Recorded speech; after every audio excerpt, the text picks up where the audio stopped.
Test. Test. This has been long overdue, but finally, here we are. Gusto mo ba mag-settle sa UK but you don't know where to start with your fiance visa? Don't worry, I'll try to break it down for you step by step. I processed my fiance visa a year ago and now I have been in the UK for a year with a residence permit visa. Gagawa rin ako ng separate video for that, so stay tuned. Step 1. Make sure that you qualify. Kapag meron ka ng fiance visa, it would only be valid for a certain amount of time. I believe it's 6 months. So your wedding plans should be up and ready even before you go.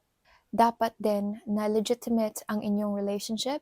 What helps this is if you've already met prior to the application. Once you're sure that you're qualified, you then visit the gov.uk website.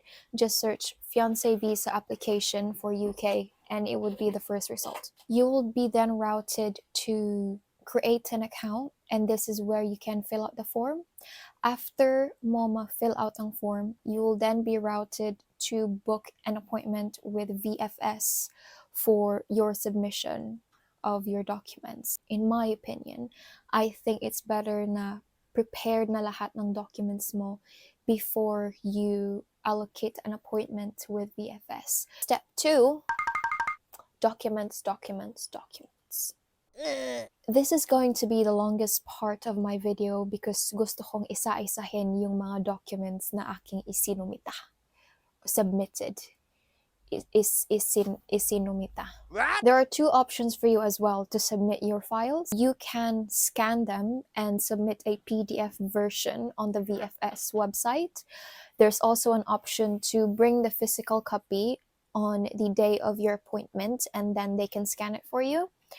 I think they charge you for like 1,000 to have all of it scanned and then they will upload it to your application. Take note, the portal where you submit your scanned documents will close 24 hours prior to your appointment. So make sure uploaded na lahat 24 hours before your VFS appointment. What documents can you submit coming from you? Copy of your passports and stamps, birth certificate, certificate of no marriage, IELTS B1 test results, and TB tests. Passports and stamps and birth certificate are self-explanatory, but for your certificate of no marriage, you can get it in PSA. I ordered my certificate of marriage online and I believe it took them 7 days to deliver it to me. IELTS B1 test results. This is your English exam. If you want a separate video of me giving you tips, tricks on how to pass it, just let me know and I'll definitely do it. You just have to search IELTS English tests and see if they have a local office in your area. In Cebu, they have one. In Manila, they have one as well. And it costs me around 10,000 to book an appointment with them.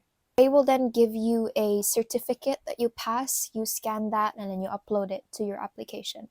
TB test. You can't get it in just a normal clinic. Dapat yung TB test mo is coming from an accredited clinic by the UK government. So you just have to search it online as well and there would be results of it. I think meron sa Cebu, but they were closed for some reason, so I had to go to Makati. That sums up the personal documents coming from you. Now let's tackle the ones that's gonna be coming from your fiance. Passport, birth certificate, Form SU7, financial means, and accommodation. Form SU07, just search it online. This form is like a confirmation that your fiance will shoulder everything for you once you are in the UK. I think there are statements there that he has to sign saying that he's gonna take care of my accommodation. If anything happens to me, he's gonna take care of me. Sponsorships and everything. So basically, you're gonna be under his responsibility once you're here in the UK. Financial means. This can vary in different situations. Mostly, you can submit your bank statements, the proof of employment of your fiance, passbooks, whatever proof he can give that he will take care of you once you're here. Accommodation. For accommodation, you can submit the title of the deed of the house. You can submit lease agreement if he's renting, whatever you can provide really to prove that you have a place to stay here in the UK. Next stop is your proof of relationship. The sky's the limit in terms of your application. No one is saying that you can't submit certain things. If you think that that document can help your visa application, then go for it, submit it. So for proof of relationship, I've submitted our pictures, our call logs, our inquiry of notice of marriage, and wedding venue. So pictures includes our adventures when we went to Belgium, when I visited him here for 6 months in a visit visa. I made a video about that, by the way, so you might want to check it out. What? Inquiry for notice of marriage, it depends on the area that your fiance lives. So sa situation namin is their local town Churva didn't allow us to get the notice of marriage while I'm not in the UK. Some people I know, they were able to get their notice of marriage even if you're in the Philippines. So just check it out if they can give you that. But in our situation, what I submitted is just the proof that we inquired to get married. So the email that I sent them, like, hey, we have an intention to get married, can we get notice of marriage? And we've also attached the reply. Same as the wedding venue, I sent a confirmation that we have a booked venue. I just attached a confirmation of that booking. In my opinion, overall, I believe visit visa is harder to get than fiance visa. I think the hardest part when you're submitting a fiance visa is proving the legitimacy of your relationship, which you won't worry really if you've seen each other before already, or if you've been to the UK already before. So yeah, it depends on the situation. And for the big reveal, one of the most important things you can submit in your visa application is, drumroll,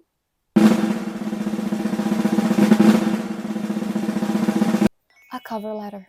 I've said this once and I'm going to say it again. Please submit a visa with a cover letter.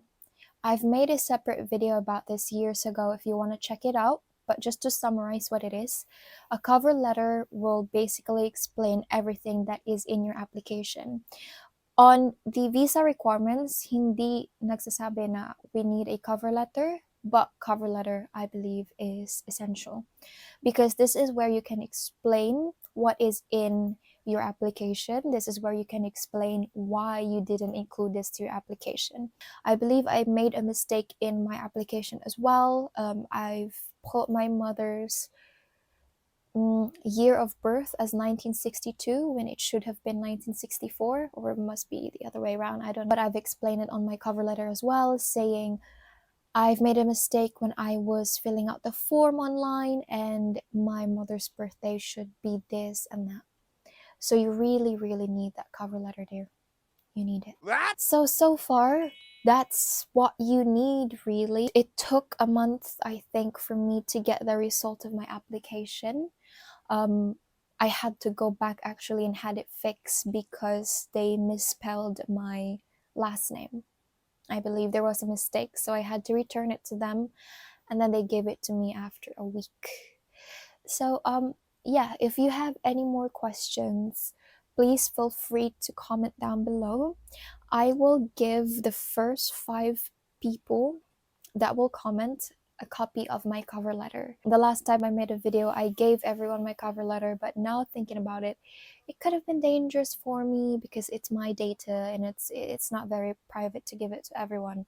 So the first 5 comments, I'll give you a copy of my cover letter, and then I wish you all the best of luck.